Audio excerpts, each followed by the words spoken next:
श्रेणी 10वीं विशा स्वागत जिंदगी प्रश्न पत्र की रूपरेखा होएगी कुछ इस तरह की 50 अंक का थ्योरी का पेपर होएगा जिस विच 20 अंक होणगे बहुत संखेप उत्तरां वाले प्रश्नों के जिन्हां विच सही ऑप्शन की चोण करनी विकल्प चुनना खाली थां भरनी कॉलम का मिलान करना।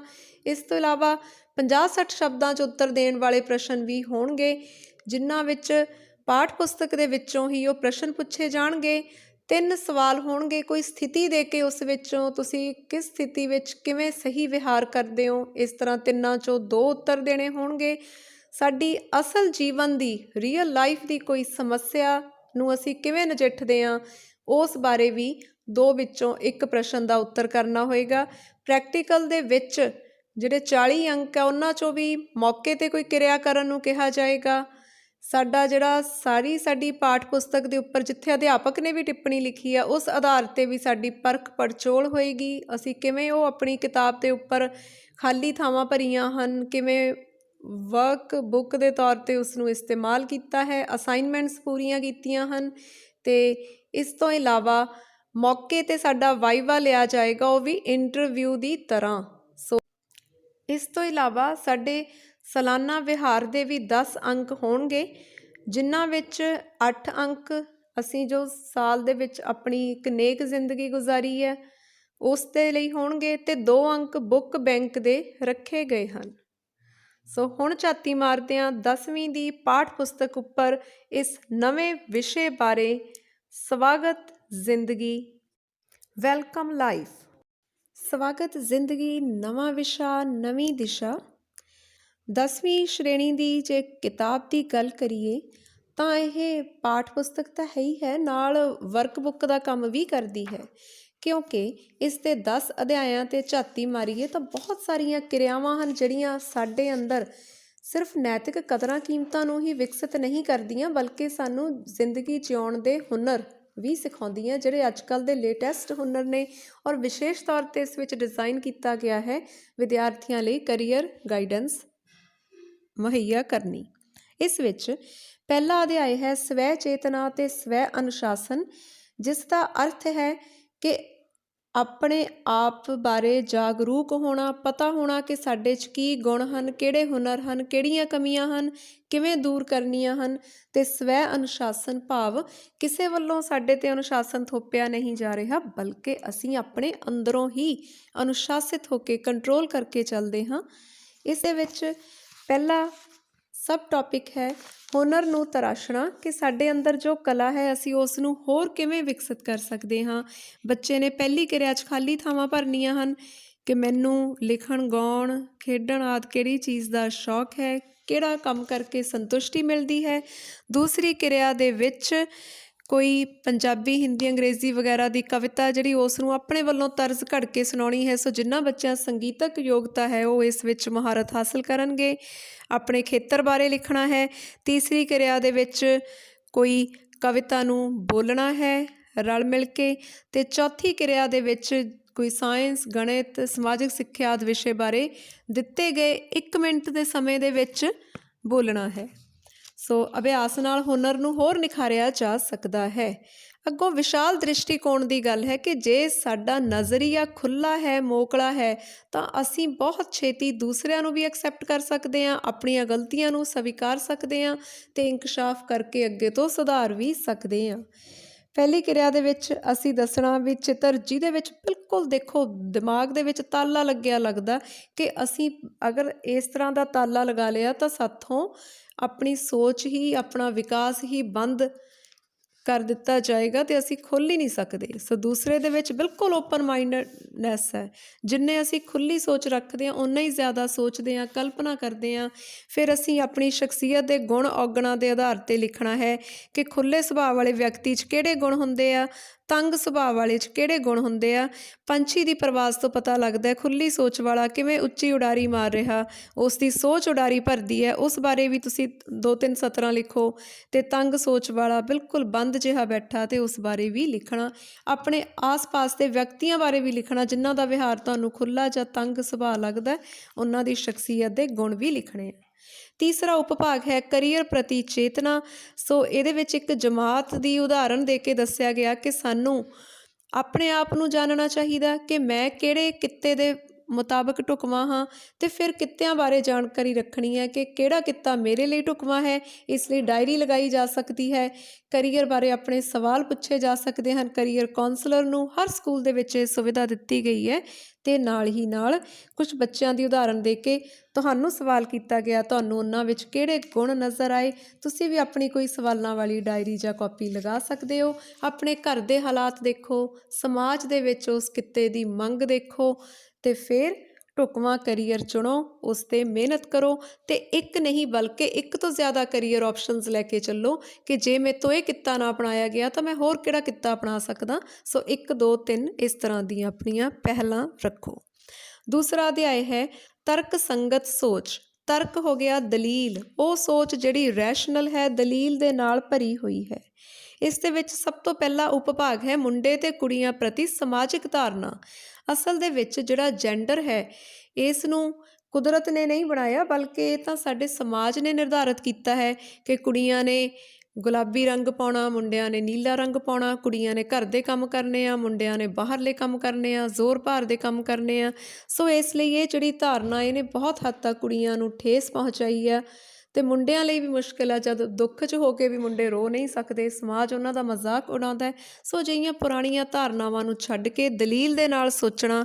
ਪਹਿਲੀ ਕਿਰਿਆ ਦੇ ਵਿੱਚ ਮੁੰਡੇ ਕੁੜੀਆਂ ਨੇ ਜਿਹੜੇ ਉਹਨਾਂ ਦੇ 4-4 ਦੇ ਗਰੁੱਪ ਬਣਾ ਲੈਣੇ ਆ ਅਲੱਗ-ਅਲੱਗ, ਅਤੇ ਫਿਰ ਉਹਨਾਂ ਨੂੰ 4-4 ਫੁੱਟ ਡੂੰਘਾ ਟੋਆ ਪੁੱਟਣ ਲਈ ਕਹਿਣਾ, ਅਤੇ ਗਰੁੱਪ ਲੀਡਰ ਨੇ ਨੋਟ ਕਰਨਾ ਜੀ ਪ੍ਰਤੀਕਰਮ ਕੀ ਰਿਐਕਸ਼ਨ ਸੀ, ਕੁੜੀਆਂ ਨੇ ਇਸ ਕੰਮ ਨੂੰ ਕਿਵੇਂ ਲਿਆ ਅਤੇ ਮੁੰਡਿਆਂ ਨੇ ਕਿਵੇਂ ਸੋਚਿਆ। ਦੂਸਰੀ ਕਿਰਿਆ ਦੇ ਵਿੱਚ ਇੱਕ ਸਾਲਾਨਾ ਸਮਾਗਮ ਆਪਣੇ ਸਕੂਲਾਂ 'ਚ ਫੰਕਸ਼ਨ ਹੁੰਦੇ ਹੀ ਰਹਿੰਦੇ ਨੇ। ਸੋ ਉਹਦੇ ਵਿੱਚ ਪ੍ਰਾਹੁਣਚਾਰੀ ਦੀ ਰਿਸੈਪਸ਼ਨ ਦੀ ਡਿਊਟੀ ਲਗਾਈ ਗਈ ਆ, ਮਹਿਮਾਨਾਂ ਨੂੰ ਚਾਹ ਪਾਣੀ ਵੀ ਦੇਣਾ ਅਤੇ ਉਸ ਤੋਂ ਬਾਅਦ ਭਾਂਡੇ ਵੀ ਸਾਫ਼ ਕਰਨੇ ਆ। ਜਦੋਂ ਇਹ ਡਿਊਟੀ ਮੁੰਡਿਆਂ ਨੂੰ ਲਗਾਈ ਗਈ ਤਾਂ ਮੁੰਡਿਆਂ ਨੂੰ ਕੀ ਮਹਿਸੂਸ ਹੋਇਆ, ਅਤੇ ਜਦੋਂ ਕੁੜੀਆਂ ਦੀ ਲਗਾਈ ਤਾਂ ਉਹਨਾਂ ਨੂੰ ਕੀ ਫੀਲ ਹੋਇਆ। ਸੋ ਇੱਥੇ ਆ ਕੇ ਪਤਾ ਲੱਗਦਾ ਕਿ ਕੀ ਅਸੀਂ ਇਸ ਭੇਦਭਾਵ ਤੋਂ ਉੱਪਰ ਉੱਠ ਸਕੇ ਹਾਂ, ਕਿ ਅਸੀਂ ਹਰ ਕੰਮ ਨੂੰ ਕੰਮ ਸਮਝਦੇ ਹਾਂ, ਕਿ ਇਹ ਸੋਚਦੇ ਹਾਂ ਕਿ ਇਹ ਤਾਂ ਕੁੜੀਆਂ ਲਈ ਹੈ ਜੀ, ਇਹ ਤਾਂ ਮੁੰਡਿਆਂ ਲਈ ਹੈ, ਮੈਂ ਨਹੀਂ ਕਰ ਸਕਦਾ ਜਾਂ ਮੈਂ ਨਹੀਂ ਕਰ ਸਕਦੀ। ਸੋ ਸੇਧ ਦਿੱਤੀ ਗਈ ਹੈ ਕਿ ਕੰਮ ਸਭ ਦੇ ਸਾਂਝੇ ਹਨ, ਕੋਈ ਭੇਦਭਾਵ ਨਹੀਂ ਹੈ, ਖੁੱਲ੍ਹ ਕੇ ਜਿਉਣਾ ਅਤੇ ਵਿਚਰਨਾ ਚਾਹੀਦਾ ਹੈ।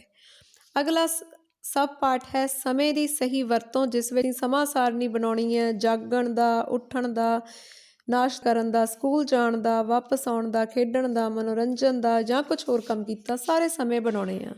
ਪਹਿਲਾਂ 1 ਦਿਨ ਦੇ ਬਣਾਉਣੇ ਆ, ਫਿਰ ਅਸੀਂ ਪੂਰੇ ਹਫ਼ਤੇ ਦੇ ਲਈ ਇਹ ਸਮਾਂ ਸਾਰਣੀ ਬਣਾਉਣੀ ਆ। ਤੁਸੀਂ ਖੁਦ ਮਹਿਸੂਸ ਕਰੋਗੇ ਜਦੋਂ ਇੰਨੇ ਧਿਆਨ ਨਾਲ ਆਪਣੇ ਪੂਰੇ ਦਿਨ ਦੇ 1-1 ਮਿੰਟ 'ਤੇ ਕੰਮ ਕਰੋਗੇ, ਪਤਾ ਲੱਗੇਗਾ ਕਿ ਅਸੀਂ ਸਮਾਂ ਜ਼ਾਇਆ ਨਹੀਂ ਗਵਾਉਣਾ।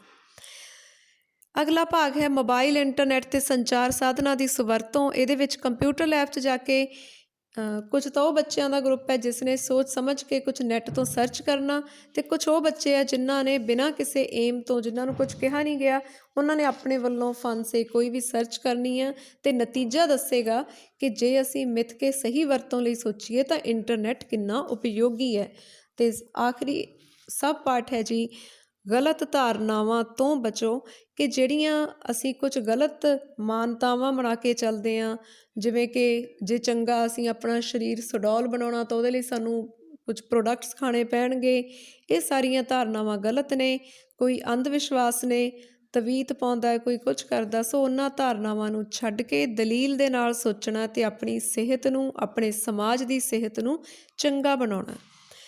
ਇੱਥੇ ਵੀ TV ਦਾ ਸਹੀ ਉਪਯੋਗ ਦੱਸਿਆ ਗਿਆ ਕਿ ਵਿਗਿਆਪਨਾਂ ਦੇ ਉੱਪਰ ਐਡਸ ਦੇ ਨਾਲ ਡਿਸਕਲੇਮਰ ਲਿਖਿਆ ਹੁੰਦਾ ਹੈ ਕਿ ਇਹ ਕੰਪਨੀਆਂ ਜੋ ਵੀ ਪ੍ਰੋਡਕਟ ਵੇਚਦੀਆਂ ਉਹ ਲੈਣ ਵਾਲਾ ਖੁਦ ਜ਼ਿੰਮੇਵਾਰ ਹੈ, TV ਦੀ ਕੋਈ ਜ਼ਿੰਮੇਵਾਰੀ ਨਹੀਂ ਹੈ। ਸੋ ਅਸੀਂ ਸੋਚ ਸਮਝ ਕੇ ਹੀ ਕਿਸੇ ਚੀਜ਼ ਨੂੰ ਵਰਤਣਾ, ਉਪਭੋਗਤਾ ਨੂੰ ਉਸਦੇ ਹੱਕ ਦੱਸੇ ਗਏ ਨੇ। ਇਸ ਤੋਂ ਬਾਅਦ ਸਾਡਾ ਤੀਸਰਾ ਅਧਿਆਇ ਆ ਜਾਂਦਾ, ਬਹੁਤ ਹੀ ਦਿਲਚਸਪ, ਜਿਹੜਾ ਕਿ ਆਪਸੀ ਰਿਸ਼ਤਿਆਂ ਦੇ ਬਾਰੇ ਵਿੱਚ ਹੈ। ਸਭ ਤੋਂ ਪਹਿਲਾ ਭਾਗ ਬਜ਼ੁਰਗਾਂ ਦੀ ਸੰਭਾਲ, ਅਤੇ ਕਿੰਨਾ ਖੂਬਸੂਰਤ ਕਥਨ ਹੈ ਸੁਰਜੀਤ ਪਾਤਰ ਦਾ। ਤੇਰਾ ਇਹੋ ਹੀ ਸੁਰਗ ਹੋਣਾ, ਪੂਜ ਬਜ਼ੁਰਗਾਂ ਨੂੰ, ਕਦੇ ਤੂੰ ਵੀ ਬਜ਼ੁਰਗ ਹੋਣਾ। ਇਸ ਦੇ ਵਿੱਚ ਪਹਿਲਾ ਹੀ ਨਾਟਕ ਹੈ ਸਿਲਸਿਲਾ, ਜਿਸ ਦੇ ਵਿੱਚ ਬਿਰਧ ਆਸ਼ਰਮ ਦੀ ਕਹਾਣੀ ਦੇ ਹਵਾਲੇ ਨਾਲ ਬਹੁਤ ਸਿੱਖਿਆ ਦਿੱਤੀ ਗਈ ਹੈ। ਜ਼ਰੂਰ ਦੇਖਣਾ, ਇਹ ਬਹੁਤ ਦਿਲਚਸਪ ਨਾਟਕ ਹੈ। ਅਤੇ ਇਸ ਤੋਂ ਬਾਅਦ ਬਜ਼ੁਰਗਾਂ ਦੇ ਸਤਿਕਾਰ ਨਾਲ ਸੰਬੰਧਿਤ ਕਵਿਤਾ ਵੀ ਹੈ। ਅਭਿਆਸ ਦੇ ਪ੍ਰਸ਼ਨ ਹਨ। ਤੁਸੀਂ ਦੱਸਣਾ ਨਾਟਕ ਦਾ ਕਿਹੜਾ ਪਾਤਰ ਤੁਹਾਨੂੰ ਪਸੰਦ ਆਇਆ ਤੇ ਅਗਰ ਤੁਹਾਨੂੰ ਕਿਸੇ ਪਾਤਰ ਦਾ ਰੋਲ ਮਿਲਦਾ ਤਾਂ ਤੁਸੀਂ ਕਿਵੇਂ ਨਿਭਾਉਂਦੇ। ਸਮਾਜ ਦੇ ਵਿੱਚ ਇੱਕ ਪੋਤਰੇ ਦੇ ਰੂਪ ਦੇ ਵਿੱਚ, ਪੁੱਤਰ ਦੇ ਰੂਪ ਦੇ ਵਿੱਚ, ਧੀ ਦੇ ਰੂਪ ਵਿੱਚ ਤੁਹਾਡਾ ਕੀ ਰੋਲ ਹੋਵੇਗਾ। ਅੱਗੇ ਹੈ ਜੀ ਰਿਸ਼ਤਿਆਂ ਦੀਆਂ ਸਮਾਜਿਕ ਸੀਮਾਵਾਂ। ਦੱਸਿਆ ਗਿਆ ਕਿ ਜਿਸ ਤਰ੍ਹਾਂ ਨਾਲ ਸੀਮਾ ਰੇਖਾ, ਜਿਵੇਂ ਕ੍ਰਿਕਟ ਦੀ ਬਾਉਂਡਰੀ ਲਾਈਨ ਹੁੰਦੀ ਹੈ, ਉਵੇਂ ਸੀਮਾ ਰਿਸ਼ਤਿਆਂ ਦੀ ਵੀ ਹੁੰਦੀ ਹੈ, ਜਿਹਦੇ ਅੰਦਰ ਰਹਿ ਕੇ ਹੀ, ਕੰਟਰੋਲ 'ਚ ਰਹਿ ਕੇ ਹੀ ਰਿਸ਼ਤੇ ਨਿਭਾਏ ਜਾਂਦੇ ਆ। ਕੁਝ ਰਿਸ਼ਤੇ ਘਰਾਂ ਦੇ ਹੁੰਦੇ ਆ ਜਿਨ੍ਹਾਂ ਦਾ ਜ਼ਿਕਰ ਬਾਹਰ ਨਹੀਂ ਕਰਨਾ ਚਾਹੀਦਾ, ਤੇ ਕੁਝ ਰਿਸ਼ਤੇ ਸਾਡੇ ਬਾਹਰ ਦੇ ਹੁੰਦੇ ਆ ਜਿਨ੍ਹਾਂ ਨੂੰ ਘਰ ਵਿੱਚ ਬੇਮਤਲਬ ਨਹੀਂ ਲਿਆਉਣਾ ਚਾਹੀਦਾ। ਦਫ਼ਤਰਾਂ ਦੇ ਵਿੱਚ, ਸਕੂਲਾਂ ਕਾਲਜਾਂ 'ਚ ਕਿੰਨੇ ਕੁ ਫਾਸਲੇ 'ਤੇ ਰਹਿ ਕੇ ਵਿਚਰਨਾ, ਤੇ ਘਰਾਂ ਦੇ ਵਿੱਚ ਵੀ ਆਪਣੀ ਸੁਰੱਖਿਆ ਕਿਵੇਂ ਬਣਾਉਣੀ ਆ, ਕਿਹੜਾ ਰਿਸ਼ਤਾ ਸਾਨੂੰ ਖੁਆਰ ਕਰ ਸਕਦਾ, ਉਹ ਤੋਂ ਬਚ ਕੇ ਰਹਿਣਾ। ਰਿਸ਼ਤੇ ਭਾਵੇਂ ਖੂਨ ਦੇ ਵੀ ਹੋਣ, ਪਰ ਗੱਲ ਫਿਤਰਤ ਦੀ ਹੈ। ਕਈ ਖੂਨ ਦੇ ਨਹੀਂ ਹੁੰਦੇ ਤਾਂ ਵੀ ਬਹੁਤ ਚੰਗੀ ਤਰ੍ਹਾਂ ਨਿਭਾ ਜਾਂਦੇ ਹਨ। ਵਿਦਾ ਹੋਣਾ ਵੀ ਇੱਕ ਅਦਾ ਹੈ। ਦੱਸਿਆ ਗਿਆ ਹੈ ਕਿ ਅਸੀਂ ਵਿਦਾ ਕਿਵੇਂ ਹੋ ਸਕਦੇ ਹਾਂ, ਜੇ ਕੋਈ ਰਿਸ਼ਤਾ ਛੱਡਣਾ ਹੋਵੇ ਕਿਵੇਂ ਛੱਡੀਏ। ਉਦਾਹਰਨ ਹੈ ਜੀ, ਤੁਸੀਂ ਬੱਚਿਓ 10ਵੀਂ ਜਮਾਤ ਦੇ ਹੋ ਅਤੇ ਜਦੋਂ ਮੰਨ ਲਓ ਤੁਹਾਡਾ 10ਵੀਂ ਦਾ ਆਖਰੀ ਪ੍ਰੈਕਟੀਕਲ ਹੋਵੇ, ਤੁਸੀਂ ਉਸ ਦਿਨ ਵਿਛੜ ਜਾਣਾ, ਤਾਂ ਆਪਣੇ ਸਾਥੀਆਂ ਤੋਂ ਕਿਵੇਂ ਵਿਛੜੋਗੇ। ਕੁਝ ਗੱਲਾਂ ਦੱਸੀਆਂ ਹਨ ਕਿ ਜਿਹਦੇ ਨਾਲ ਰਿਸ਼ਤਾ ਰੱਖਣਾ ਉਹਦੇ ਨਾਲ ਤਾਂ ਆਪਣਾ ਸੰਪਰਕ ਨੰਬਰ, ਕੰਟੈਕਟ ਸਾਂਝਾ ਕਰੋ। ਕਿਸੇ ਨੂੰ ਵੀ ਬੀਤੀ ਹੋਈ ਘਟਨਾ ਦੀ ਯਾਦ ਦਿਵਾ ਕੇ ਗੁੱਸੇ ਗਿਲੇ ਨਹੀਂ ਕਰਨਾ। ਚੰਗੀਆਂ ਚੰਗੀਆਂ ਯਾਦਾਂ ਰੱਖੋ। ਕਿਸੇ ਨਾਲ ਗਲਤਫਹਿਮੀ ਦੇ ਵਿੱਚ ਜਾਂ ਗਿਲੇ ਸ਼ਿਕਵੇ ਦੇ ਨਾਲ ਨਹੀਂ ਅਸੀਂ ਵਿਛੜਨਾ ਹੈਗਾ। ਚੰਗੇ ਮਾਹੌਲ 'ਚ ਵਿਛੜੋ ਅਤੇ ਜਜ਼ਬਾਤੀ ਹੋ ਕੇ, ਇਮੋਸ਼ਨਲ ਹੋ ਕੇ ਐਵੇਂ ਹੀ ਕਿਸੇ ਦੇ ਨਾਲ ਆਪਣਾ ਜ਼ਿਆਦਾ ਕੰਟੈਕਟ ਨੰਬਰ ਵੀ ਸਾਂਝਾ ਨਾ ਕਰੋ ਜਿਸ ਤੋਂ ਦੂਰ ਹੋਣਾ ਚਾਹੁੰਦੇ ਹੋ। ਇਹ ਨਾ ਹੋਵੇ ਕਿ ਭਾਵੁਕ ਹੋ ਕੇ ਤੁਸੀਂ ਉਸ ਨਾਲ ਗਲਤ ਸਾਂਝਾਂ ਪਾ ਬੈਠੋ। ਪਰ ਵਿਛੜਨਾ ਇੰਨੇ ਕੁ ਚੰਗੇ ਮਾਹੌਲ ਵਿੱਚ ਚਾਹੀਦਾ ਹੈ, ਜੇ ਮੁੜ ਕੇ ਵੀ ਕਦੇ ਉਸ ਨਾਲ ਮੁਲਾਕਾਤ ਹੋਵੇ ਤਾਂ ਸਾਨੂੰ ਸ਼ਰਮਾ ਕੇ ਨੀਵੀਂ ਨਾ ਪਾਉਣੀ ਪਵੇ। ਪੰਜਾਬੀ ਅਖਾਣ ਹੈ, ਸੱਜਣ ਛੋੜੀਏ ਰੰਗ ਸਿਉ ਬਹੁੜ ਵੀ ਆਵੇ ਕੰਮ, ਅਤੇ ਉਰਦੂ ਦੇ ਵਿੱਚ ਵੀ ਇਹ ਸਾਹਿਰ ਲੁਧਿਆਣਵੀ ਦਾ ਕਥਨ ਹੈ, वो अफसाना जिसे अंजाम तक लाना न हो मुमकिन, उसे एक खूबसूरत मोड़ देकर छोड़ना अच्छा। ਅੱਗੇ ਗੱਲ ਹੈ ਜੀ ਰਵੱਈਏ ਅਤੇ ਵਿਹਾਰ ਦੀ। ਅਧਿਆਪਕ ਸਾਹਿਬਾਨ ਅਤੇ ਵਿਦਿਆਰਥੀਆਂ ਨੂੰ ਮੈਂ ਖਾਸ ਤੌਰ 'ਤੇ ਆਗਾਹ, ਉਹਨਾਂ ਦੇ ਪ੍ਰੈਕਟੀਕਲ ਸਾਰੀਆਂ ਕਿਰਿਆਵਾਂ ਹਨ। ਸਾਡਾ ਰਵੱਈਆ, ਐਟੀਟਿਊਡ, ਵਿਹਾਰ, ਬਿਹੇਵੀਅਰ ਕਿਸ ਤਰ੍ਹਾਂ ਦਾ ਹੋਵੇ। ਜਿਵੇਂ ਕਿ ਕੁਝ ਸਥਿਤੀਆਂ ਦਿੱਤੀਆਂ ਗਈਆਂ ਹਨ, ਇਹੋ ਹੀ ਪ੍ਰੈਕਟੀਕਲ ਦੇ ਵਿੱਚ ਵੀ ਪੁੱਛੀਆਂ ਜਾਣੀਆਂ ਹਨ। ਮੌਕੇ 'ਤੇ ਤੁਹਾਨੂੰ ਸਥਿਤੀ ਦਿੱਤੀ ਜਾਏਗੀ, ਜਿਵੇਂ ਕਿ ਤੁਹਾਡੇ ਸਾਹਮਣੇ ਕਿਸੇ ਮੁੰਡੇ ਨੇ ਸੜਕ ਦੇ ਉੱਪਰ ਕੇਲਾ ਖਾ ਕੇ ਉਹਦਾ ਛਿਲਕਾ ਗਲਤ ਜਗ੍ਹਾ ਹੀ ਸੁੱਟ ਦਿੱਤਾ ਹੈ, ਸੜਕ 'ਤੇ ਹੀ ਸੁੱਟ ਦਿੱਤਾ, ਤਾਂ ਤੁਸੀਂ ਕੀ ਕਰੋਗੇ। ਤਾਂ ਇੱਥੇ 4 ਆਪਸ਼ਨਸ ਦਿੱਤੀਆਂ, ਜਿਨ੍ਹਾਂ 'ਚੋਂ ਸਭ ਤੋਂ ਅੱਛਾ ਤਰੀਕਾ ਇਹ ਹੈ ਕਿ ਤੁਸੀਂ ਖੁਦ ਹੀ ਉਹ ਛਿਲਕਾ ਚੁੱਕ ਕੇ ਕੂੜੇਦਾਨ 'ਚ ਸੁੱਟ ਕੇ ਇੱਕ ਚੰਗੀ ਉਦਾਹਰਨ ਕਾਇਮ ਕਰੋਗੇ। ਅਗਲੀ ਸਥਿਤੀ ਵੇਖਦੇ ਹਾਂ ਕਿ ਤੁਹਾਡੇ ਸਾਥੀਆਂ ਨੇ ਤੁਹਾਡੇ ਜਨਮ ਦਿਨ 'ਤੇ ਤੁਹਾਨੂੰ ਚਾਕਾਂ ਦਾ ਇੱਕ ਖਾਲੀ ਡੱਬਾ ਦੇ ਦਿੱਤਾ ਹੈ। ਹੁਣ ਤੁਹਾਡੀ ਪ੍ਰਤੀਕਿਰਿਆ ਕੀ ਹੋਏਗੀ। ਉਹਨਾਂ ਨਾਲ ਬੋਲਣਾ ਬੰਦ ਕਰੋਗੇ ਜਾਂ ਇਸ ਨੂੰ ਹੱਸ ਕੇ ਮੁਸਕਰਾ ਕੇ ਛੱਡ ਦਿਓਗੇ, ਨਜ਼ਰਅੰਦਾਜ਼ ਕਰੋਗੇ ਜਾਂ ਫਿਰ ਉਹਨਾਂ ਵੱਲ ਗੁੱਸੇ ਨਾਲ ਵੇਖੋਗੇ। ਸੋ ਦੋਸਤਾਂ ਦੇ ਵਿੱਚ ਇਸ ਤਰ੍ਹਾਂ ਦੀਆਂ ਛੋਟੀਆਂ ਮੋਟੀਆਂ ਸ਼ਰਾਰਤਾਂ ਚੱਲਦੀਆਂ ਰਹਿੰਦੀਆਂ ਹਨ। ਚੰਗਾ ਹੈ ਕਿ ਅਸੀਂ ਹੱਸ ਖੇਡ ਕੇ ਹੀ ਇਸ ਨੂੰ ਛੱਡ ਦਈਏ, ਪਰ ਆਪ ਇਸ ਤਰ੍ਹਾਂ ਨਾ ਕਰੀਏ, ਦੁਹਰਾਈਏ ਨਾ, ਸਗੋਂ ਉਸ ਨੂੰ ਚੰਗੇ ਵਿਹਾਰ ਦਾ ਸਬੂਤ ਦਈਏ। ਅਗਲਾ ਹੈ ਜੀ ਲੋੜਾਂ ਅਤੇ ਇੱਛਾਵਾਂ ਦਾ ਪ੍ਰਗਟਾਵਾ, ਕਿ ਸਾਨੂੰ ਇਸ ਤਰ੍ਹਾਂ ਹੀ ਆਪਣੀਆਂ ਲੋੜਾਂ ਅਤੇ ਇੱਛਾਵਾਂ ਨੂੰ ਸੀਮਤ ਕਰਕੇ ਚੱਲਣਾ ਚਾਹੀਦਾ ਹੈ ਕਿ ਲੋੜਾਂ ਸਾਰੀਆਂ ਪੂਰੀਆਂ ਹੋ ਜਾਣ ਪਰ ਇੱਛਾਵਾਂ ਜ਼ਰੂਰ ਸੀਮਤ ਹੋਣ। ਇੱਥੇ ਇੱਕ ਕਿਰਿਆ ਦਿੱਤੀ ਗਈ ਹੈ ਬੜੀ ਹੀ ਦਿਲਚਸਪ, ਕਿ ਤੁਸੀਂ ਇੰਨੇ ਸਾਰੇ ਚਿੱਤਰਾਂ ਦੇ ਵਿੱਚੋਂ ਇੱਕ ਅਜਿਹੀ ਚੀਜ਼ ਦਾ ਚਿੱਤਰ ਲੱਭਣਾ ਜਿਹਦੇ ਨਾਲ ਤੁਹਾਡੀਆਂ ਸਾਰੀਆਂ ਲੋੜਾਂ ਪੂਰੀਆਂ ਹੋ ਜਾਂਦੀਆਂ ਹਨ ਜੋ ਬਾਕੀ ਦੇ ਫਿਗਰਸ ਦਿਖਾ ਰਹੇ ਹਨ। ਤਾਂ ਬਿਲਕੁਲ ਇੱਥੇ ਮੋਬਾਈਲ ਫੋਨ ਆ ਜਿਹੜਾ ਕਿ ਸਾਡਾ ਟੈਲੀਵਿਜ਼ਨ ਦਾ ਕੰਮ ਵੀ ਕਰਦਾ, ਟੈਲੀਫੋਨ ਦਾ ਕੰਮ ਵੀ ਕਰਦਾ, ਇਹ ਕੰਪਿਊਟਰ ਦਾ ਕੰਮ ਵੀ ਕਰਦਾ, ਅਲਾਰਮ ਦਾ ਵੀ, ਕਲੌਕ ਦਾ ਵੀ, ਕੈਮਰੇ ਦਾ ਵੀ, ਕਿਤਾਬ ਦਾ ਵੀ ਕੰਮ ਕਰ ਰਿਹਾ ਇਸ ਮੌਕੇ। ਸੋ ਇਹਦੇ ਵਿੱਚ ਅਸੀਂ ਇਹਨੂੰ ਖਰੀਦ ਕੇ ਆਪਣੀਆਂ ਕਿੰਨੀਆਂ ਸਾਰੇ ਹੋਰ ਖਰਚਿਆਂ ਨੂੰ ਘਟਾ ਸਕਦੇ ਹਾਂ। ਇਸ ਤਰ੍ਹਾਂ ਨਾਲ ਅਸੀਂ ਹੋਰ ਚੀਜ਼ਾਂ ਦੀ ਵੀ ਸੂਚੀ ਬਣਾਉਣੀ ਹੈ। ਨਾਜ਼ੁਕ ਮੁੱਦੇ ਕਿਵੇਂ ਸੁਲਝਾਈਏ, ਕਿ ਕੁਝ ਮੁੱਦੇ ਨਾਜ਼ੁਕ ਹੁੰਦੇ ਹਨ, ਬਹੁਤ ਹੀ ਸੂਖਮ ਹੁੰਦੇ ਹਨ, ਜਿਨ੍ਹਾਂ ਦਾ ਧੱਕੇ ਨਾਲ ਹੱਲ ਵੀ ਨਹੀਂ ਕਰਨਾ ਅਤੇ ਜਿਨ੍ਹਾਂ ਨੂੰ ਆਲੇ ਦੁਆਲੇ ਪ੍ਰਚਾਰ ਕਰਕੇ ਉਛਾਲਣਾ ਨਹੀਂ ਹੈ। ਅਧਿਆਪਕ ਸਾਹਿਬਾਨ ਦਾ ਵੀ ਬੱਚਿਆਂ ਦੇ ਅਜਿਹੇ ਨਾਜ਼ੁਕ ਮੁੱਦਿਆਂ ਨਾਲ ਵਾਹ ਪੈਂਦਾ ਹੋਏਗਾ, ਜਿਵੇਂ ਕਿਸੇ ਦੇ ਘਰ ਦੇ ਵਿੱਚ ਕੋਈ ਸਮੱਸਿਆ ਹੈ, ਕਿਸੇ ਨੂੰ ਨਾਲ ਦੇ ਸਾਥੀ ਛੇੜਦੇ ਰਹਿੰਦੇ ਹਨ, ਉਸ ਦੇ ਮਜ਼ਹਬ, ਜਾਤ ਪਾਤ, ਸ਼ਕਲ ਸੂਰਤ ਜਾਂ ਉਸ ਦੇ ਪਰਿਵਾਰ ਦੇ ਬਾਰੇ ਕੋਈ ਛੇੜ ਪਾ ਕੇ ਉਸ ਨੂੰ ਪਰੇਸ਼ਾਨ ਕਰਦੇ ਹਨ, ਜਾਂ ਕਿਸੇ ਰਿਸ਼ਤੇ ਦੇ ਵਿੱਚ ਅਸੁਰੱਖਿਆ ਹੈ, ਨਾਜਾਇਜ਼ ਰਿਸ਼ਤੇ ਹਨ, ਅਜਿਹੇ ਮਾਮਲਿਆਂ ਨੂੰ ਕਿੰਨੀ ਸੂਖਮਤਾ ਦੇ ਨਾਲ ਸੁਲਝਾਉਣਾ ਚਾਹੀਦਾ ਹੈ, ਇੱਕਦਮ ਹੱਲ ਨਹੀਂ ਕਰਨਾ ਚਾਹੀਦਾ। ਅਤੇ ਕੁਝ ਮੁੱਦੇ ਅਜਿਹੇ ਹਨ ਜਿਨ੍ਹਾਂ ਦਾ ਕਾਹਲੀ ਵਿੱਚ ਹੱਲ ਨਾ ਕਰੋ, ਕਈ ਵਾਰੀ ਸਮੇਂ ਦੇ ਨਾਲ ਹੀ ਉਹਨਾਂ ਦਾ ਹੱਲ ਹੋ ਜਾਣਾ ਹੁੰਦਾ, ਤਾਂ ਹਾਈਪਰ ਨਹੀਂ ਹੋਣਾ। ਇਸੇ ਤਰ੍ਹਾਂ ਹੀ ਬੰਦ ਮੁੱਠੀ ਅਤੇ ਖੁੱਲ੍ਹੀ ਮੁੱਠੀ ਦੀ ਵੀ ਉਦਾਹਰਣ ਦਿੱਤੀ ਗਈ ਹੈ ਕਿ ਕੁਝ ਗੱਲਾਂ ਨੂੰ ਬੰਦ ਮੁੱਠੀ ਦੀ ਤਰ੍ਹਾਂ ਜ਼ਬਤ ਵਿੱਚ, ਕੰਟਰੋਲ 'ਚ ਹੀ ਰੱਖਣਾ ਬਣਦਾ ਹੈ। ਸਭ ਨੂੰ ਸਵੀਕਾਰਨਾ ਦੱਸਿਆ ਗਿਆ ਹੈ ਕਿ ਸਾਡਾ ਰਿਐਕਸ਼ਨ, ਸਾਡੀ ਪ੍ਰਤੀਕਿਰਿਆ ਵੱਖੋ ਵੱਖਰੀ ਹੁੰਦੀ ਹੈ, ਪਰ ਸਾਨੂੰ ਸਾਰਿਆਂ ਨੂੰ ਐਕਸੈਪਟ ਕਰਨਾ ਚਾਹੀਦਾ। ਉਸਾਰੂ ਸੋਚ ਵਿੱਚ ਪਹਿਲਾ ਉਪਭਾਗ ਹੈ ਦੁਨੀਆ 'ਚੋਂ ਚੰਗਾ ਚੰਗਾ ਭਾਲਣਾ, ਕਿ ਅਸੀਂ ਆਪਣੀ ਜਮਾਤ ਦੇ ਸਾਥੀਆਂ ਬਾਰੇ ਉਹਨਾਂ ਦੇ ਸਿਰਫ ਗੁਣ ਹੀ ਲਿਖਣੇ ਹਨ। ਸੋ ਇਹਦੇ ਲਈ ਤੁਹਾਨੂੰ ਹਰ ਇੱਕ 'ਚੋਂ ਚੰਗਾ ਲੱਭਣ ਦੀ ਕੋਸ਼ਿਸ਼ ਕਰਨੀ ਹੀ ਪਵੇਗੀ ਅਤੇ ਤੁਹਾਡੇ 'ਚ ਗੁਣ ਆਪਣੇ ਆਪ ਆ ਜਾਏਗਾ। ਆਓ ਸਹਿਯੋਗੀ ਬਣੀਏ ਇਸ ਉਪਭਾਗ ਦੇ ਵਿੱਚ। ਸਕੂਲ, ਪਰਿਵਾਰ, ਹਰ ਜਗ੍ਹਾ 'ਤੇ ਤੁਸੀਂ ਕਿਵੇਂ ਸਹਿਯੋਗ ਲੈਂਦੇ ਹੋ, ਦਿੰਦੇ ਹੋ ਅਤੇ ਆਉਣ ਵਾਲੇ ਸਮੇਂ 'ਚ ਕਿਵੇਂ ਬਿਹਤਰ ਸਹਿਯੋਗ ਦੇਣਾ ਹੈ, ਇਹ ਦੱਸਿਆ ਗਿਆ। ਸਮਝ ਦਾ ਹੁਨਰ ਸਾਡੇ ਵਿੱਚ ਵਿਕਸਿਤ ਕਰਦਾ ਜੀ। ਕੰਪਰੀਹੈਂਸ਼ਨ ਸਕਿੱਲ, ਜਿਵੇਂ ਕਿਵੇਂ ਅਸੀਂ ਕਿਸੇ ਪੈਰੇ ਨੂੰ ਪੜ੍ਹਦੇ ਹਾਂ, ਉਸ 'ਚੋਂ ਮੁੱਖ ਗੱਲਾਂ ਕੱਢਦੇ ਹਾਂ, ਉਸ ਦਾ ਸਿਰਲੇਖ ਸੋਚਦੇ ਹਾਂ ਕਿ ਇਹ ਪੈਰਾ ਕਿਸ ਦੁਆਲੇ ਘੁੰਮਦਾ ਹੈ। ਇਸੇ ਤਰ੍ਹਾਂ ਹੀ ਸਾਡੀ ਇਹ ਸਮਝ ਵਿਕਸਿਤ ਹੁੰਦੀ ਹੈ ਅਤੇ ਆਉਣ ਵਾਲੇ ਸਮੇਂ 'ਚ ਬਹੁਤ ਸਾਰੇ ਇਮਤਿਹਾਨਾਂ ਵਿੱਚ ਅਤੇ ਜੀਵਨ ਦੇ ਇਮਤਿਹਾਨ 'ਚ ਵੀ ਸਾਡੀ ਇਹ ਸਮਝ ਵਿਕਸਿਤ ਹੁੰਦੀ ਹੈ। ਹੋਰ ਵੀ ਦੱਸ ਦੇਵਾਂ ਕਿ ਤੁਹਾਡੇ ਜਿਹੜਾ ਪ੍ਰਸ਼ਨ ਪੱਤਰ ਹੈ ਉਸ ਦੇ ਵਿੱਚ ਵੀ ਇਹ ਕੁਐਸਚਨ ਆਏਗਾ, ਜਿਹ 'ਚ ਤੁਹਾਨੂੰ ਇੱਕ ਪੈਰਾ ਦਿੱਤਾ ਜਾਏਗਾ, ਉਹਨੂੰ ਪੜ੍ਹ ਕੇ ਤੁਸੀਂ ਪ੍ਰਸ਼ਨਾਂ ਦੇ ਉੱਤਰ ਦੇਣੇ ਹੋਣਗੇ ਜਾਂ ਢੁਕਵਾਂ ਸਿਰਲੇਖ ਵੀ ਲਿਖਣਾ ਹੋਏਗਾ। ਆਖਰੀ ਉਪਭਾਗ ਹੈ ਜੀ ਸਿਰਜਣਾਤਮਕ ਬਿਰਤੀ ਦਾ ਵਿਕਾਸ, ਕਿਵੇਂ ਬਣੀਏ ਕ੍ਰੀਏਟਿਵ। ਸੋ ਇਹਦੇ ਲਈ ਇੱਕ ਚੀਜ਼ ਨੂੰ, ਜਿਵੇਂ ਇੱਥੇ ਕਿਤਾਬ ਦੀ ਫੋਟੋ ਦਿੱਤੀ ਗਈ ਹੈ, ਇਸ ਨੂੰ ਵੱਖ-ਵੱਖ ਰੂਪਾਂ 'ਚ ਅਸੀਂ ਕਿਵੇਂ ਚਿਤਵ ਸਕਦੇ ਹਾਂ, ਕਲਪਨਾ ਕਰ ਸਕਦੇ ਹਾਂ, ਇਮੈਜਿਨ ਕਰ ਸਕਦੇ ਹਾਂ। ਟਰੇ ਦੇ ਰੂਪ 'ਚ, ਗਿਫਟ ਪੈਕ ਦੇ ਰੂਪ ਦੇ ਵਿੱਚ, ਇੱਟ ਦੇ ਰੂਪ 'ਚ, ਝੌਂਪੜੀ ਦੇ ਰੂਪ 'ਚ, ਲੈਪਟਾਪ ਦੇ ਰੂਪ ਵਿੱਚ। ਸੋ ਬੱਚੇ ਉਹਨੂੰ ਕਿਵੇਂ ਇਸਤੇਮਾਲ ਕਰਦੇ ਨੇ, ਜਾਂ ਇੱਕ ਪੈਨ ਹੈ ਉਹਦੀ ਤੁਸੀਂ ਕਿਵੇਂ ਵਰਤੋਂ ਕਰਦੇ ਹੋ, ਉਸ ਨੂੰ ਕਿੱਥੋਂ ਫੜਨਾ, ਉਹ ਕਲਮ ਲੱਗੇ ਜਾਂ ਉਹ ਡੰਡਾ ਲੱਗੇ ਜਾਂ ਕੁਝ ਹੋਰ। ਇਸੇ ਤਰ੍ਹਾਂ ਇੱਕ ਵਾਕ ਦਿੱਤਾ ਗਿਆ ਇੱਥੇ, ਤਾਂ ਚਲੋ ਬਈ ਸਾਰੇ ਗਰਾਊਂਡ ਵਿੱਚ ਖੇਡਣ ਚੱਲੀਏ, ਤਾਂ ਇਸ ਨੂੰ ਤੁਸੀਂ ਵੱਖ-ਵੱਖ 10 ਤਰੀਕਿਆਂ ਨਾਲ ਬੋਲਣਾ, ਰੋ ਕੇ, ਘਬਰਾ ਕੇ, ਹੱਸ ਕੇ, ਤਾਂ ਤੁਹਾਡੀ ਐਕਟਿੰਗ ਦੀ ਇਹਦੇ ਵਿੱਚ ਕ੍ਰੀਏਟਿਵਿਟੀ ਵਿਕਸਿਤ ਹੋਏਗੀ। ਕਿਸੇ ਟੌਪਿਕ ਬਾਰੇ, ਵਿਸ਼ੇ ਬਾਰੇ ਤੁਸੀਂ ਕਲਪਨਾ ਨਾਲ ਕੋਈ ਕਹਾਣੀ, ਨਾਟਕ, ਲੇਖ ਕੁਝ ਲਿਖ ਸਕਦੇ ਹੋ, ਸੋਚ ਸਕਦੇ ਹੋ, ਚਿੱਤਰ ਬਣਾ ਸਕਦੇ ਹੋ।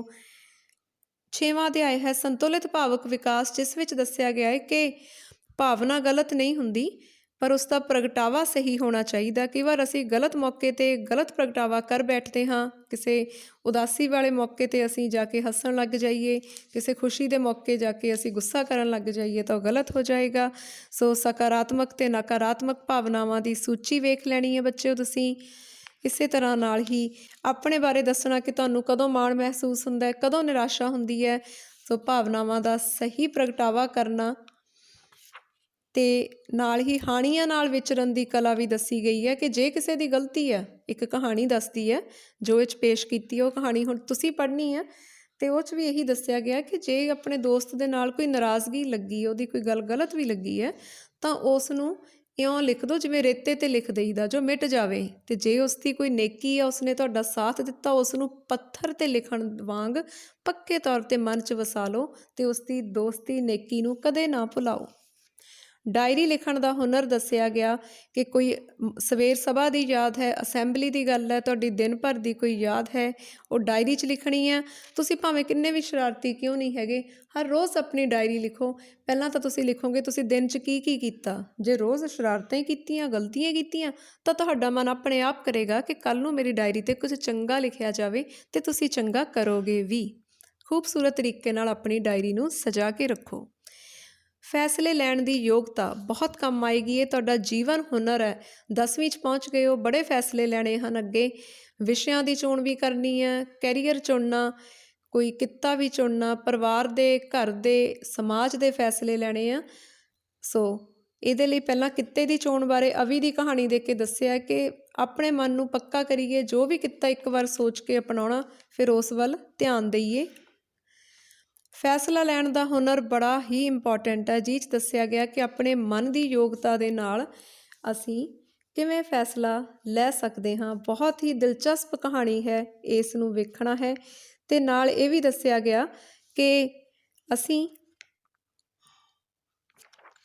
ਇੱਕ ਕਾਟੋ ਦੀ ਉਦਾਹਰਨ ਤੋਂ ਸਿੱਖਦੇ ਹਾਂ ਵੀ ਦੁਬਿਧਾ ਦੇ ਵਿੱਚ ਆ ਕੇ, ਦੁਚਿੱਤੀ 'ਚ ਆ ਕੇ ਉਹ ਕਿਵੇਂ ਮਰ ਜਾਂਦੀ ਹੈ ਸੜਕ 'ਤੇ।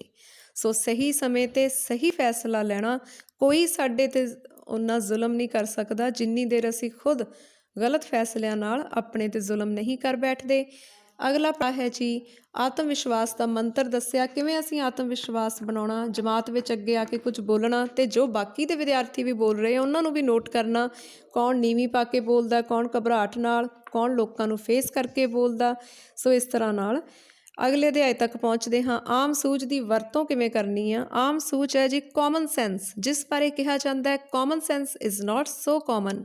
ਸੋ ਅਸੀਂ ਸੋਚਣਾ ਕਿ ਮੌਕੇ 'ਤੇ ਕਲਪਨਾ ਕਰਕੇ ਜਾਂ ਆਪਣੀ ਮਨ ਦੀ ਜਿਹੜੀ ਕਾਮਨ ਥਿੰਕਿੰਗ ਹੈ ਉਹਦੇ ਨਾਲ ਅਸੀਂ ਫੈਸਲਾ ਲੈਣਾ ਕਿ ਜਿਵੇਂ ਸੜਕ 'ਤੇ ਚੱਲਣ ਦੇ ਨਿਯਮ ਹੈਗੇ ਆ, ਜਾਂ ਫਿਰ ਬਹੁਤ ਛੋਟੀ ਛੋਟੀ ਰੋਜ਼ਮर्रा ਦੀ ਜ਼ਿੰਦਗੀ 'ਚ ਜਿਹੜੀ ਸਾਨੂੰ ਸੈਂਸ ਦੀ ਲੋੜ ਪੈਂਦੀ ਹੈ ਉਸ ਦਾ ਇਸਤੇਮਾਲ ਕਿਵੇਂ ਕਰਨਾ। ਬਹੁਤ ਦਿਲਚਸਪ ਟੌਪਿਕ ਹੈ ਅਤੇ ਬੜੇ ਇੰਟਰਸਟਿੰਗ ਕੁਐਸਚਨਸ ਵੀ ਹਨ। 8ਵਾਂ ਅਧਿਆਇ ਹੈ ਸਮੱਸਿਆ ਦਾ ਹੱਲ, ਜਿਸ ਦੇ ਵਿੱਚ ਪਹਿਲਾਂ ਗੁੱਸੇ 'ਤੇ ਕਾਬੂ ਕਿਵੇਂ ਪਾਈਏ, ਉਦਾਹਰਨਾਂ ਦਿੱਤੀਆਂ। ਰੋਬਿਨ ਨਾਂ ਦੇ ਬੱਚੇ ਦੀ ਕਹਾਣੀ ਵੀ ਸਾਨੂੰ ਸਿਖਾਉਂਦੀ ਹੈ ਕਿਵੇਂ ਕਾਬੂ ਕਰਨਾ ਹੈ ਗੁੱਸੇ 'ਤੇ। ਡਰ ਦੀ ਭਾਵਨਾ ਨਾਲ ਕਿਵੇਂ ਨਜਿੱਠੀਏ, ਤਾਂ ਇਹਦੇ ਵਿੱਚ ਬਹੁਤ ਸਾਰੀਆਂ ਕਿਰਿਆਵਾਂ ਹਨ, ਜਿਵੇਂ ਕੋਈ ਗਰੁੱਪ ਬਣਾਏ ਗਏ ਆ, ਜਿਹੜੀ ਚੀਜ਼ ਤੋਂ ਬੱਚੇ ਡਰਦੇ ਨੇ ਉਹ ਐਕਸਪੀਰੀਅੰਸ ਕਰਕੇ ਦੇਖਣਾ, ਆਪਣੇ ਆਪ ਡਰ ਦੂਰ ਹੋਏਗਾ।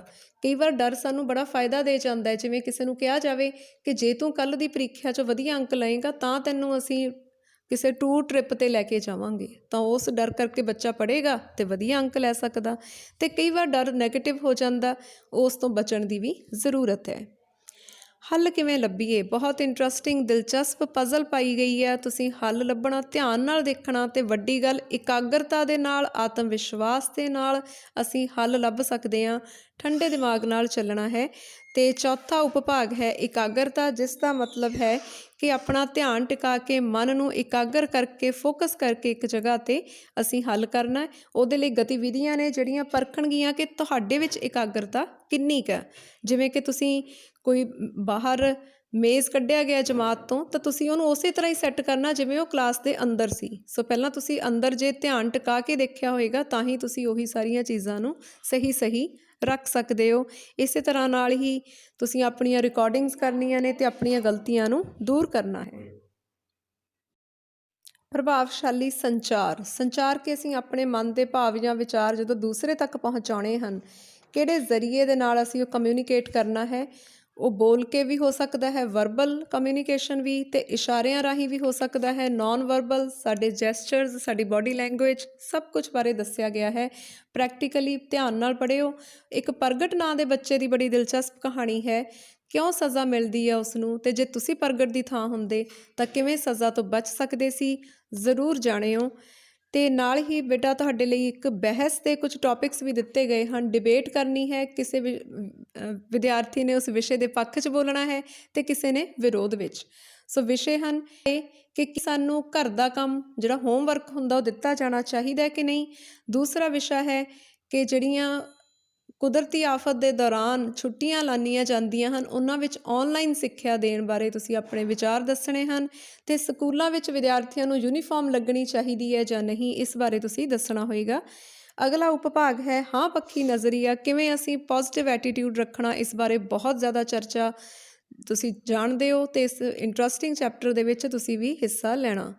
ਬਹੁਤ ਐਕਟੀਵਿਟੀਜ਼ ਨੇ। ਅਤੇ ਅੱਗੋਂ ਇੰਟਰਵਿਊ ਸਕਿੱਲਸ ਨੇ। ਇੰਟਰਵਿਊ ਦੇਣ ਦਾ ਹੀ ਨਹੀਂ ਬਲਕਿ ਇੰਟਰਵਿਊ ਲੈਣ ਦਾ ਸਲੀਕਾ ਵੀ ਦੱਸਿਆ ਗਿਆ, ਕਿਵੇਂ ਤੁਸੀਂ ਢੁਕਵੇਂ ਸਵਾਲ ਪੁੱਛਣੇ ਆ ਅਤੇ ਜਵਾਬਾਂ ਦੇ ਜਿਹੜੇ ਸਵਾਲ ਨੇ ਉਹਨਾਂ ਦੇ ਜਵਾਬ ਢੁਕਵੇਂ ਦੇਣੇ ਆ। ਸਾਹਮਣੇ ਵਾਲੇ ਦੀਆਂ ਅੱਖਾਂ ਵਿੱਚ ਵੇਖ ਕੇ ਆਈ ਕੰਟੈਕਟ ਵੀ ਰੱਖਣਾ, ਥੋੜ੍ਹੀ ਜਿਹੀ ਮੁਸਕਰਾਹਟ ਚਿਹਰੇ 'ਤੇ ਰੱਖਣੀ ਆ, ਗੰਭੀਰਤਾ ਵੀ ਹੋਣੀ ਚਾਹੀਦੀ ਆ, ਆਪਣੇ ਟੇਬਲ ਮੈਨਰਸ ਦਾ ਵੀ ਖਿਆਲ ਰੱਖਣਾ, ਸ਼ਿਸ਼ਟਾਚਾਰ ਸਲੀਕੇ ਦੇ ਨਾਲ ਇੰਟਰਵਿਊ ਦੇਣੀ ਆ। ਅਤੇ ਜੇ ਸਾਨੂੰ ਸਵਾਲ ਦਾ ਸਹੀ ਜਵਾਬ ਨਹੀਂ ਪਤਾ ਫਿਰ ਕੀ ਕਰਨਾ ਚਾਹੀਦਾ, ਇਹ ਵੀ ਦੱਸਿਆ ਗਿਆ ਕਿ ਅਸਲੀ ਜਵਾਬ ਤੁਹਾਡਾ ਇਹੀ ਹੋਣਾ ਚਾਹੀਦਾ ਕਿ ਹਾਲ ਦੀ ਘੜੀ ਤੁਹਾਨੂੰ ਅਗਰ ਉਸ ਦਾ ਉੱਤਰ ਨਹੀਂ ਵੀ ਪਤਾ ਮੰਨ ਜਾਓ, ਪਰ ਨਾਲੇ ਵਾਅਦਾ ਜ਼ਰੂਰ ਕਰੋ ਕਿ ਬਹੁਤ ਛੇਤੀ ਤੁਸੀਂ ਉਸ ਦਾ ਉੱਤਰ ਲੱਭੋਗੇ ਅਤੇ ਆਪਣੇ ਗਿਆਨ ਵਿੱਚ ਵਾਧਾ ਕਰੋਗੇ। ਇਸੇ ਤਰ੍ਹਾਂ ਨਾਲ ਜਮਾਤ ਵਿੱਚ ਬੜੀ ਦਿਲਚਸਪ ਕਿਰਿਆ ਹੈ, ਮੋਨੀਟਰ ਜਾਂ CR ਨੂੰ ਚੁਣਨਾ ਹੈ, ਉਹਦੇ ਲਈ ਇੰਟਰਵਿਊ ਰੱਖੀ ਗਈ ਹੈ। ਸੋ ਤੁਸੀਂ ਸਾਰੇ ਬੱਚਿਆਂ ਨੇ ਜਿਹੜੇ ਉਮੀਦਵਾਰ ਹਿੱਸਾ ਲੈ ਰਹੇ ਆ ਉਹਨਾਂ ਦੇ ਨੰਬਰ ਇਸ ਵਰਕਬੁੱਕ ਦੇ ਉੱਪਰ ਐਡ ਕਰੀ ਜਾਣੇ ਆ, ਲਿਖੀ ਜਾਣੇ ਆ ਕਿ ਫਲਾਣਾ ਰੋਲ ਨੰਬਰ ਦੇ ਢੁਕਵੇਂ ਸਵਾਲ ਜਵਾਬ 'ਚ 5 ਚੋਂ ਕਿੰਨੇ ਅੰਕ ਦਿੰਦੇ ਹੋ ਉਹਨੂੰ, ਆਤਮ ਵਿਸ਼ਵਾਸ 'ਚੋਂ ਕਿੰਨੇ ਦਿੰਦੇ ਹੋ, ਆਵਾਜ਼ ਦੇ ਪ੍ਰਭਾਵ ਲਈ ਕਿੰਨੇ, ਸਲੀਕੇ ਵਾਸਤੇ ਕਿੰਨੇ ਤੇ ਕੁੱਲ 20 ਚੋਂ ਕਿੰਨਾ ਜੋੜ ਬਣਿਆ। ਉਸ ਆਧਾਰ 'ਤੇ ਵਿਦਿਆਰਥੀਆਂ ਦੀ ਚੋਣ ਹੋਏਗੀ। ਤੇ ਯਾਦ ਰੱਖਿਓ, ਇਹ ਤੁਹਾਡੇ ਪ੍ਰੈਕਟੀਕਲ ਦੇ ਵਿੱਚ ਵੀ ਜਦੋਂ ਤੁਹਾਡਾ ਵਾਈਵਾ ਲਿਆ ਜਾਣਾ ਤਾਂ ਨਾਲ ਇੰਟਰਵਿਊ ਦੇ ਅੰਕ ਵੀ ਰੱਖੇ ਗਏ ਆ ਕਿ ਤੁਹਾਡਾ ਇੰਟਰਵਿਊ ਦੇਣ ਦਾ ਤਰੀਕਾ ਕੀ ਹੈ। ਪ੍ਰਭਾਵਸ਼ਾਲੀ ਸਰੀਰਕ ਭਾਸ਼ਾ, ਬਾਡੀ ਲੈਂਗੁਏਜ, ਜੈਸਚਰਸ ਦੇ ਰਾਹੀਂ ਤੁਸੀਂ ਦੇਖ ਰਹੇ ਹੋ। ਸਮਝਾਇਆ ਗਿਆ ਹੈ ਕਿਵੇਂ ਸਾਡੇ ਹੱਥਾਂ ਦੇ, ਅੱਖਾਂ ਦੇ, ਚਿਹਰੇ ਦੇ ਹਾਵ ਭਾਵ, ਇਸ਼ਾਰੇ ਕਾਰਜ ਕਰਦੇ ਹਨ। ਤੇ ਆਖਰੀ ਸਾਡਾ ਅਧਿਆਇ ਆ ਜਾਂਦਾ ਹੈ ਤਣਾਅ ਨਾਲ ਨਜਿੱਠਣਾ। ਕਿਵੇਂ ਤਣਾਅ ਸਾਡੇ ਲਈ ਨੁਕਸਾਨਦਾਇਕ ਹੈ, ਕਿਵੇਂ ਅਸੀਂ ਇਸ ਤੋਂ ਬਚਣਾ ਹੈ ਤੇ ਚੰਗੀ ਜ਼ਿੰਦਗੀ ਜਿਉਣੀ ਹੈ। ਆਖਿਰ ਦੇ ਵਿੱਚ ਜੀਓ ਤੇ ਜੀਣ ਦਿਓ। ਜਦੋਂ ਅਸੀਂ ਭਰਪੂਰ ਜ਼ਿੰਦਗੀ ਜਿਉਣ ਲੱਗ ਗਏ ਤਾਂ ਨਾਲ ਅਸੀਂ ਇਹ ਫਰਜ਼ ਵੀ ਸਮਝਣਾ ਹੈ ਕਿ ਖੁਦ ਹੀ ਨਹੀਂ ਚੰਗੀ ਤਰ੍ਹਾਂ ਜਿਉਣਾ, ਬਲਕਿ ਦੂਸਰਿਆਂ ਨੂੰ ਵੀ ਜਿਉਣ ਲਈ ਇੱਕ ਬਿਹਤਰ ਦੁਨੀਆ ਸਿਰਜ ਕੇ ਦੇਣੀ ਹੈ। ਸੂਰਜ, ਹਵਾ ਤੇ ਮਿੱਟੀ, ਪਾਣੀ ਦੇ ਕੋਈ ਸ਼ੈ ਨਾ ਤੁੱਲ, ਭਰ ਭਰ ਦਾਤਾਂ ਵੰਡੀ ਜਾਂਦੇ, ਕਦੇ ਨਾ ਮੰਗਦੇ ਮੁੱਲ, ਪਰ ਬੰਦਾ ਖੁਦਗਰਜ਼ੀ ਖਾਤਰ ਕਰਦਾ ਕੀ ਭੁੱਲ।